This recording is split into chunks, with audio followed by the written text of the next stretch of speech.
Bueno, pues comenzando con el tema, eh, siempre ha sido uno de los temas que más ha fascinado a los historiadores de historia universal, temática de la Segunda Guerra Mundial, a la par que otras temáticas, por ejemplo, de historia antigua, ¿no? De Imperio Romano, cosas así. Pero en particular este tema de la Segunda Guerra Mundial ha sido como fascinante en el siglo XX por sus implicaciones y repercusiones que ha tenido pues para el devenir de la humanidad, ¿no? Como qué recuerdan, por ejemplo, qué recuerdas más o menos tú en términos de la Segunda Guerra Mundial, a ver, qué te tiene como, qué te trae a la mente, digamos, ese tema, esa temática de la Segunda Guerra Mundial. ¿Qué recuerdas de tu formación escolar, digamos, de tus clases de historia universal? Pues que fue una invasión alemana Uh-huh. hacia a Polonia y pues como todos lo recordamos, ¿no? El principal quizá villano fue Hitler. Eh, Participaron muchos países y fue un conflicto armado.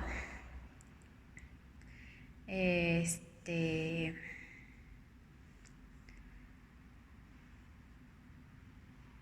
producto del fomento por Estados Unidos, Bretaña y Francia al gobierno fascista alemán de Hitler, ¿no? Sí, bueno, hay cosas interesantes que acabas de comentar. El primer punto, efectivamente, el inicio de la Segunda Guerra Mundial, formalmente, pues siempre se ha asociado a la invasión alemana a Polonia. Ese es el hecho que detona o que inicia el conflicto armado propiamente, ¿verdad? Otro punto importante es que siempre en la Segunda Guerra Mundial se ha visto como el, se ha tratado como de ver como el bando de los buenos y como en cualquier guerra, ¿no? El bando de los malos, como que siempre se ha manejado que la historia la escriben los vencedores o la hacen los vencedores, la escriben los vencedores particularmente. Pues aquí pareciera que tenemos como un bando bueno y un bando malo. Eh, el bando bueno pues serían como los aliados en este caso, tú comentabas ya de Gran Bretaña, de Francia, de Estados Unidos y se olvidó algo muy importante que es Rusia evidentemente.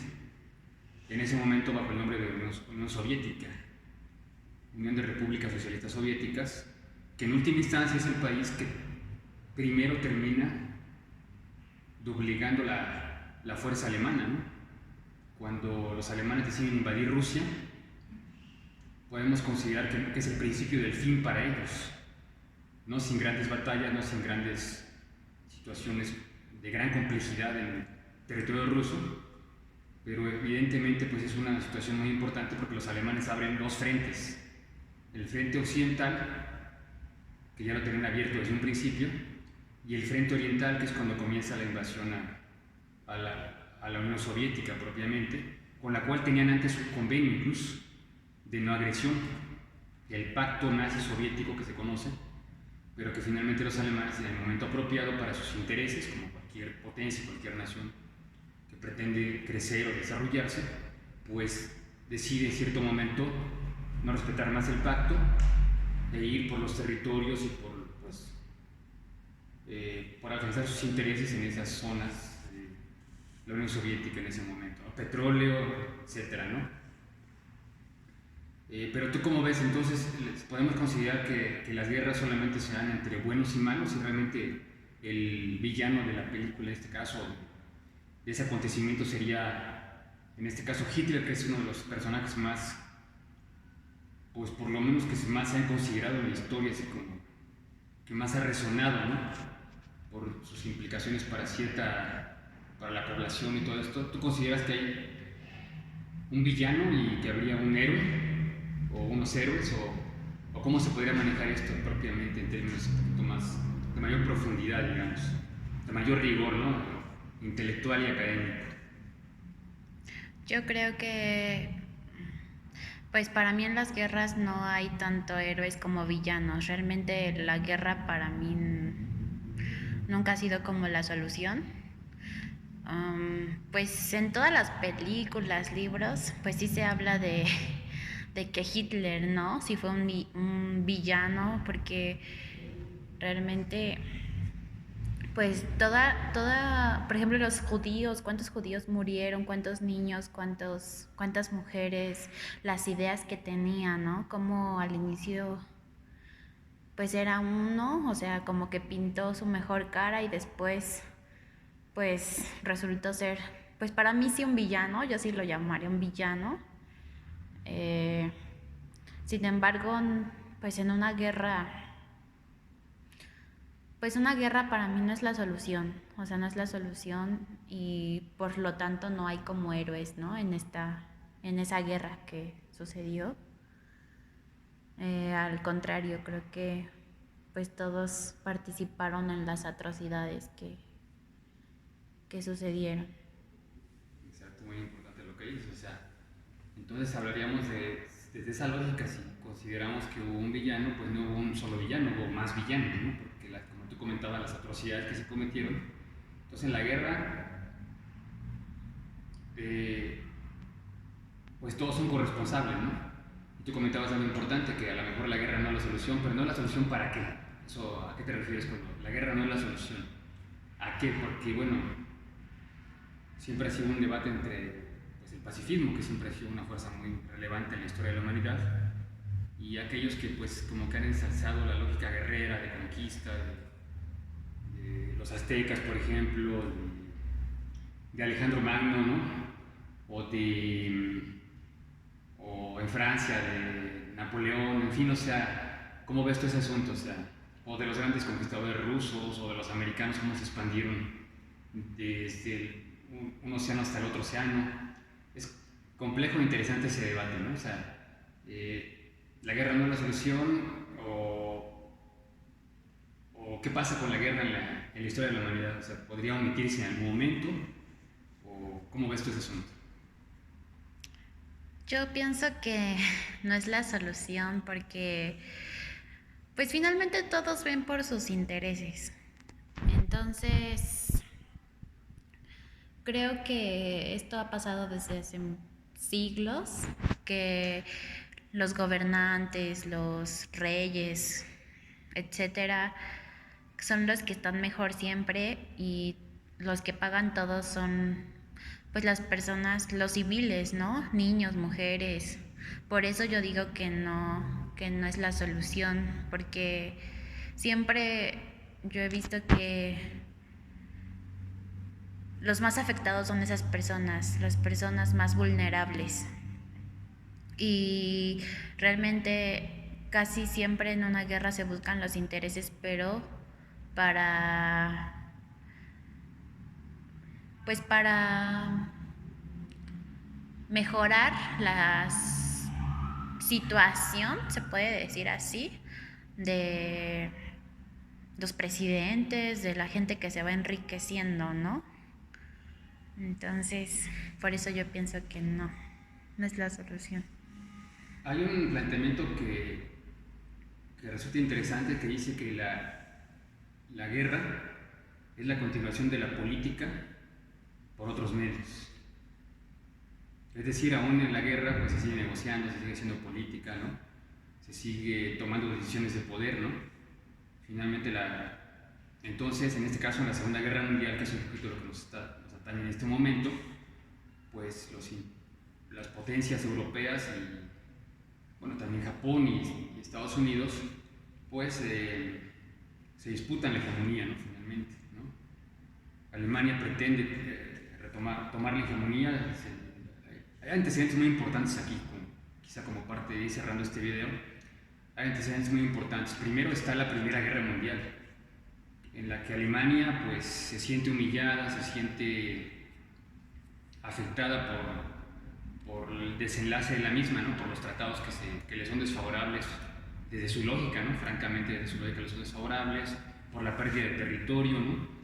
Porque se les obliga a pagar una serie de indemnizaciones a los vencedores de esa Primera Guerra Mundial, ¿no? Y entonces hay una lógica de, no sé, como de rescate de la importancia de Alemania, de la grandeza alemana, del orgullo alemán, vamos a decirlo así, ¿no? Propiamente. Ese discurso cunde en esas condiciones donde los alemanes pues, se sintieron humillados, ¿no? Y se aprovecha por parte de ciertos grupos políticos, como tú comentabas, ¿no? Evidentemente. Y es importante tener en cuenta esto, que Hitler no estuvo solo, ¿no? Hubo un respaldo importante de fuerzas políticas al interior de su nación e incluso afuera, ¿no? Tuvo aliados. Y no pocos países fueron aliados de los alemanes en este caso. Y bueno, es interesante porque finalmente, bueno, pues también pierden la Segunda Guerra Mundial los alemanes militarmente, pero sin embargo Alemania como nación, pues en el siglo XX tiene una relevancia incuestionable, que hasta el siglo XXI sigue siendo, pues, de respeto en la esfera geopolítica mundial, ¿no? Interesante incluso para que se ubiquen de dónde estamos hablando, en qué momento estamos hablando, podemos decir que ahorita en este periodo de cierta crisis económica y de cierta situación de crisis sanitaria que se ha estado viviendo en el mundo en el último periodo, digamos, en el periodo más reciente que se graba este video, la voz que sale a decretar el cierre temporal de las fronteras europeas es la voz de la canciller alemana Angela Merkel, hablando por todos los países de la Unión Europea para proteger sus intereses y obviamente para procurar mantener la unidad de esa unión también, que a la par de la Unión Soviética es como un experimento, como un intento de empoderamiento de los países europeos, de aglutinamiento que les permita tener más incidencia en el mundo, ¿no? En esa lucha por estar mejor cada nación o cada bloque de naciones en ese tablero geopolítico mundial. No sé qué piensas al respecto, pero bueno, pues algún último comentario que nos quieras hacer para no extendernos demasiado en esto. ¿En qué concluye esa Segunda Guerra Mundial? Digamos, ¿cuáles son las principales consecuencias de esa Segunda Guerra Mundial que podríamos ver hasta ahora, digamos? Pues las consecuencias de esta Segunda Guerra Mundial pueden ser la transición hacia el socialismo en Europa, la expansión de la Unión Soviética y el inicio del proceso de la descolonización mundial, ¿no? Sí, son algunas muy relevantes que a veces no se toman tanto en cuenta. O sea, la expansión de la Unión Soviética, por un lado, y la expansión del Imperio Americano por el otro lado. Por supuesto, ¿no? Por de ahí se deriva la Guerra Fría, precisamente, que en la segunda mitad del siglo XX pues, es la disputa entre dos grandes superpotencias, ¿no? La que representa digamos, al mundo socialista comunista, por un lado, Rusia soviética, y la que representa al mundo capitalista de mercado por el otro, ¿no? Estados Unidos, que se extiende esa disputa hegemónica hasta los albores del siglo XXI, de hecho, y pues incluso ahora ya con la presencia de otras macropotencias, como el caso de China, con la emergencia de la India, ¿no? Que vienen a poner en el tablero mundial también al sujeto asiático, incluyendo también a Corea, por ejemplo, Corea del Sur en particular, ¿no? Que tiene Japón, pero fundamentalmente China y la India vienen a poner digamos, a los asiáticos, a los pueblos asiáticos como en la punta de la geopolítica mundial, a la par que Europa y Norteamérica, que durante la segunda mitad del siglo XX pues fueron los principales referentes de desarrollo y de crecimiento a nivel internacional. Bueno, pues creo que con eso podemos dar como prácticamente por cerrado este pequeño, esto que estamos compartiendo de manera inicial, como introducción hacia este acontecimiento importante. Obviamente habría que tratar muchos elementos ya cuando trabajamos propiamente la Segunda Guerra Mundial, pues batallas, ¿no? Principales contendientes, principales tratados, ¿no? Pero bueno, fundamentalmente aquí nos interesaba ver un poquito como antecedentes y consecuencias que, bueno, fundamental la Guerra Fría, la creación de la ONU, ya comentamos, el plan Marshall, que es un plan de Estados Unidos precisamente para recuperar economías y para ganar adeptos hacia su visión del mundo, ¿no? La creación de la OTAN y del Pacto de Varsovia, que, bueno, pues son los brazos militares de los dos grandes bloques, ¿no? La OTAN por parte de Estados Unidos y el Pacto de Varsovia por parte de la Unión Soviética o de Rusia soviética, ¿no? Que es Rusia bajo ese nombre en ese momento de la historia, ¿no? Bueno, pues muchas gracias y por hoy sería todo.